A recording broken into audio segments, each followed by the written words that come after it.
Carved into the earth like an open wound, Dunwich Borers is the largest marble quarry in the northeast. On the surface it appears to be a typical stronghold for the most aggressive raiders in the region.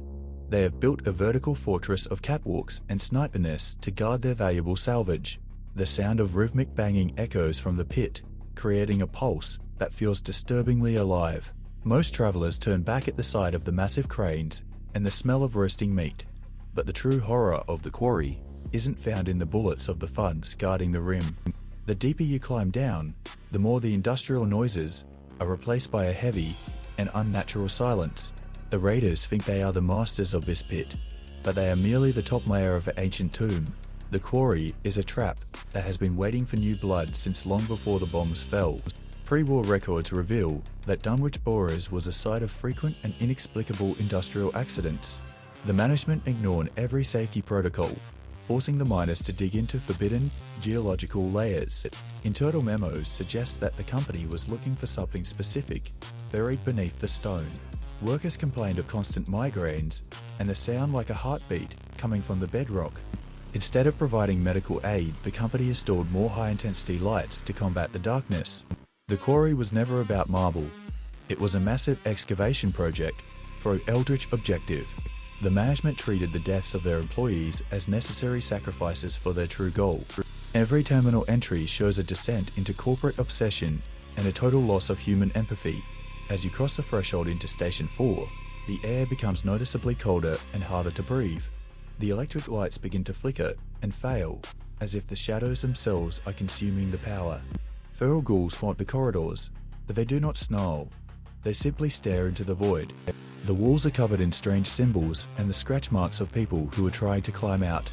The deeper you go, the more the environment shifts from a workplace to a place of ritual worship. The mystery of Dunwich is punctuated by psychic flashes that pull you back to the day the world ended. You see the miners gathered around an altar of stone, their eyes wide with a terrifying devotion. The sound of a chanting voice fills your mind, speaking a language that predates the human tongue. The visions show a group of people who didn't fear the apocalypse because they were already lost. They were praying to something in the earth, begging for a release that only the deep could provide. These flashes are not just memories, they are the radiation of a soul that has been utterly corrupted. The air ripples were static, as the past and the present bleed together in a psychic smear. You witnessed the moment the light went out and the screaming started in the bottom of the pit. The ghosts of Dunwich are still performing their final ceremony in the cracks of the world. At the absolute bottom of the excavation lies a flooded shaft that leads to the heart of the mystery. The water is dark and stagnant, holding a secret that has been submerged for over 2 centuries.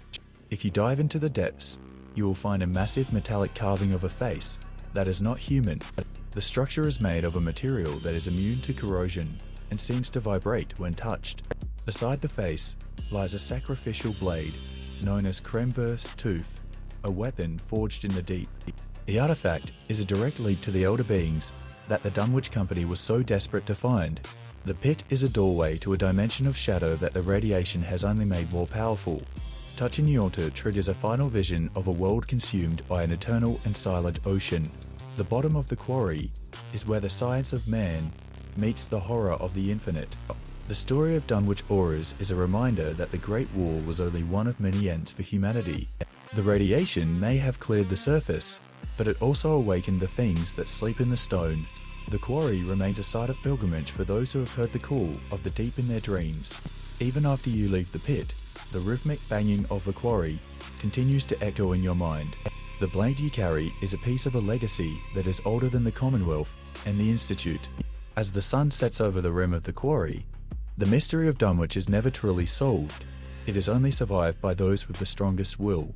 It stands as a monument to the fact that some secrets are meant to remain buried in the dark.